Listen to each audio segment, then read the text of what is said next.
வணக்கங்க. எல்லாம் எப்படி இருக்கீங்க? நல்லா இருக்கீங்களா? இப்போ தான் நம்ம சேனலை முதல் முறையாக பார்க்குறீங்க அப்படின்னா சப்ஸ்கிரைப் பண்ணிக்கோங்க, லைக் பண்ணிக்கோங்க. இந்த வீடியோவிலிங்க ஒரு 2 ரெசிபி நான் ஷேர் பண்ணியிருக்கேங்க. வீடியோக்குள்ளே போய் வாங்க பார்க்கலாம்.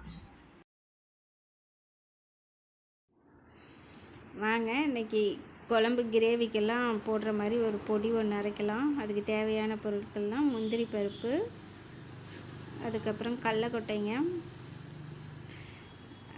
அதுக்கப்புறம் கொத்தமல்லிங்க, எல்லாம் ஒரு கைப்பிடி அளவு ஒவ்வொரு எடுத்துருக்கேங்க. அதுக்கப்புறம் பிரியாணிக்கு போடுறோம் இல்லைங்களா, அந்த மசாலா பொருட்கள்லாம், அந்த பிரியாணி இலை, அன்னாச்சி பூ, பட்டை, சோம்பு, லவங்கம், மசால் செலவு, இது எல்லாத்தையுமே போட்டு சும்மா லேசான ஒரு வறுத்துக்கலாங்க.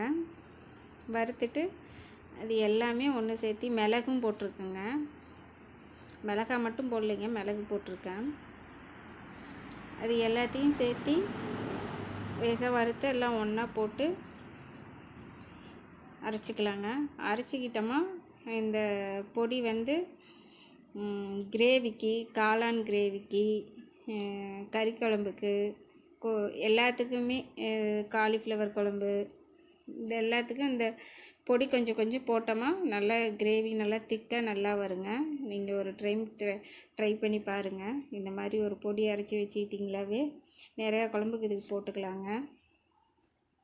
நீங்களும் ஒரு முறை இது மாதிரி ட்ரை பண்ணி பாருங்கள். இந்த கல்பாசி இதெல்லாம் போட்டிருக்கிறோம் இல்லைங்களா, குழம்பு நல்லா வாசமாக நல்லா மணமாக இருக்குங்க. குழம்பும் நல்லா டேஸ்ட்டு நல்லா கொடுக்குங்க.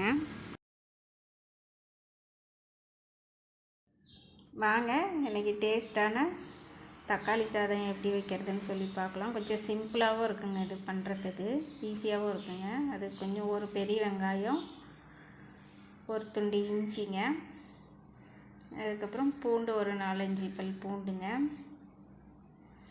அதுக்கப்புறம் ஒரு 2-3 பச்சை மிளகாங்க, அப்புறம் கொஞ்சமாக புதினா தலைங்க. என்கிட்ட கொத்தமல்லி தழை இல்லாதனால நான் போடலைங்க. நீங்கள் கொத்தமல்லி தழை இருந்ததுன்னா போட்டுக்கோங்க. பெரிய வெங்காயத்துக்கு பதிலாக சின்ன வெங்காயம் கூட போட்டுக்கோங்க, நல்லா டேஸ்ட்டாக இருக்குங்க. எல்லாம் அரைச்சிக்கலாங்க. அரைச்சிட்டு கொஞ்சமாக எண்ணெய் ஊற்றிக்கலாங்க. எண்ணெய் ஊற்றிக்கிட்டு அதுக்கப்புறம் கொஞ்சமாக பட்டை, லவங்கப்பூ, அப்புறம் மசால் செலவுங்க, கருவேப்பிலை தலைங்க, இது 3ஐயும் எண்ணெயில் போட்டு பொரிய விட்டுக்கலாங்க.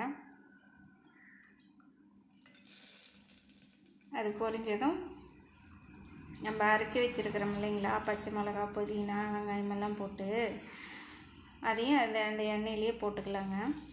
காரத்துக்கு நம்ம அதிலேயே பச்சை மிளகா போட்டிருக்கிறோம் இல்லைங்களா, அதனால் மிளகாய் எதுவும் தேவைப்படாதுங்க, அதே போதுங்க. அதே நல்லா காரமாக இருக்குங்க. இது கொஞ்சம் நேரம் நல்லா வணங்கினோட்டி நல்லா கொஞ்சம் நேரம் அப்படியே சிம்மிலே வச்சு விட்டிங்களா கொஞ்சம் நேரம் நல்லா வணங்கிருங்க. அந்த பச்சை வாசனைலாம் போன பின்னால் அதுக்கப்புறம் நான் ஒரு 4-5 தக்காளி, நான் அரிசி 1 டம்ளர் தாங்க எடுத்திருக்கேன். அதனால் எனக்கு ஒரு 4-5 தக்காளி பழம் இருந்தால் போதுங்க. தக்காளி போட்டு அதையும் நான் கொஞ்சம் மிக்சிலேயே அரைச்சிக்கிறேங்க. 1-2 அரைச்சா போதுங்க. அது பாருங்கள், 4-5 தக்காளி பழங்க, இந்த 4-5 ஒரு தக்காளி பழம் இருக்கும் போட்டு மிக்சியில் 1-2ஆகவே அரைச்சிக்கலாங்க. ரொம்ப நெகுன்னு அரைக்கணுங்கிறது இல்லை, சும்மா அப்படியே 1-2 போட்டு ஒரு சுற்று விட்டுக்கலாங்க.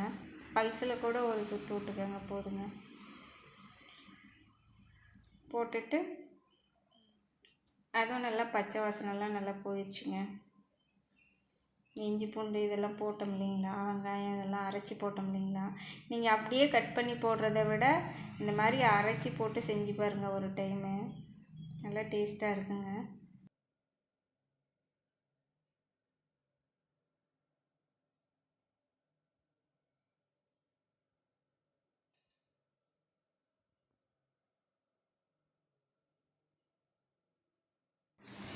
எப்பயும் ஒரே மாதிரி செய்கிறத விட ஒரு டைமு வித்தியாசமாக செஞ்சு பாருங்கள், நல்லாயிருக்கும். நாங்களும் ஒரு டைம் அப்படியும் செய்வேங்க, ஒரு டைம் இப்படியும் செய்வேங்க.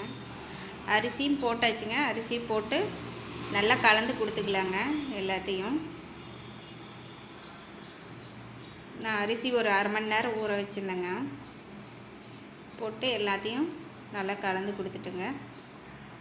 அதுக்கப்புறம் எனக்கு ஒரு 1.5 சொம்பு தண்ணி ஊற்றினா போதுங்க. பாருங்கள், நல்லா கலந்து கொடுத்தாச்சு. கொடுத்துட்டு தண்ணியும் பாருங்கள், 1 சொம்பு, அதுக்கப்புறம் ஒரு அரை சொம்புங்க ஊற்றினா அதுவே. நம்ம எப்பயுமே ஒரே மாதிரி செய்கிறத விட ஒரு டைம் இப்படியும் செஞ்சு பார்த்தா நமக்கு கொஞ்சம் வேலையும் ஈஸியாக இருக்குங்க. சாப்பாடும் அல்டிமேட்டாக ரொம்ப டேஸ்ட்டாக இருக்குங்க. நாங்கள் எப்பவும் ஒரு டைம் ஏதோ ஒரு டைம் தான் அப்படி செய்வோம். ஆனால் அடிக்கடி இந்த மாதிரி தாங்க செய்வோம். ஆனால் நான் மஞ்சத்தூள் எதுவும் போடலைங்க, உங்களுக்கு தேவைப்பட்டால் போட்டுக்கோங்க. இது தக்காளியில் இருக்கிற கலரே அதே ஆரஞ்சு கலராக வந்துடுங்க. அப்படி அதுக்கப்புறம் கொஞ்சம் அதுக்கு ஒரு சாப்பாடு 3/4 பதம் வெந்துருச்சுங்க. அதுக்கப்புறம் கொஞ்சமாக எண்ணெய்ங்க, ஒரு 2-3 ஸ்பூன் எண்ணெய்ங்க. அதுக்கப்புறம் நான் ஒரு பொடி ஒன்று அரைச்சி வச்சுருக்கேங்க. அந்த பொடி கொஞ்சம் ஏலக்காய், பட்டை, கல்பாசி இதெல்லாம் போட்டு அரைச்சி வச்சுருக்குங்களா, அது கொஞ்சம் நல்ல வாசமாக மணமாக இருக்குங்க. அதனால் இப்போ கொஞ்சமாக சாப்பாடு 3/4 பதம் வெந்ததுக்கப்புறம் இப்போ கொஞ்சமாக அந்த பொடி 1 ஸ்பூன் போட்டுங்க. அதையும் நல்லா கலந்து கொடுத்துட்டு அதையும் போட்டு நல்லா கலந்து கொடுத்துர்லாங்க. கலந்து கொடுத்துட்டு மூடி வச்சிடலாங்க. அப்படியே மூடி வச்சுட்டுங்க. அதுக்கப்புறம் சிம்மிலேயே அடுப்பு வச்சுக்கலாங்க. ஒரு 2-3 டைம் எடுத்து அப்படியே கலந்து கொடுத்தீங்களா போதுங்க. அப்படியே சாப்பாடு அப்படியே புழுங்கி ரெடி ஆயிருங்க. கொஞ்சம் கூட தண்ணி இல்லாத எல்லாம் அப்படியே சாப்பாட்டுக்கும் அரிசிக்கும் சாப்பாட்டுக்கும் அப்படியே சரியாயிருங்க. அந்த ஒரு பொடி ஒன்று அரைச்சேன்னு சொன்னேன் இல்லைங்களா, அந்த பொடியை இந்த வீடியோலேயே நான் ஆட் பண்ணுறேங்க. அதை பாருங்கள், அதை பார்த்து அரைச்சி வச்சுக்கோங்க. உங்களுக்கு நிறையா குழம்பு வைக்கிறதுக்கு இது நிறைய யூஸ் ஆகுங்க. பாருங்கள், சாப்பாடு ரெடி ஆயிடுச்சுங்க. கொஞ்சம் கூட தண்ணி இல்லாமல் சாப்பாடு இதெல்லாம் நல்லா வந்துருச்சு பாருங்கள். நல்லா பலன்னு இருக்குங்களா. அவ்வளோதாங்க, சிம்பிளாக ஒரு ரெசிபி செஞ்சுக்கலாங்க. அந்த மாதிரி தக்காளி சாதம், தயிர் பச்சடி வச்சு சாப்பிட்டோமா அல்டிமேட்டாக இருக்குங்க.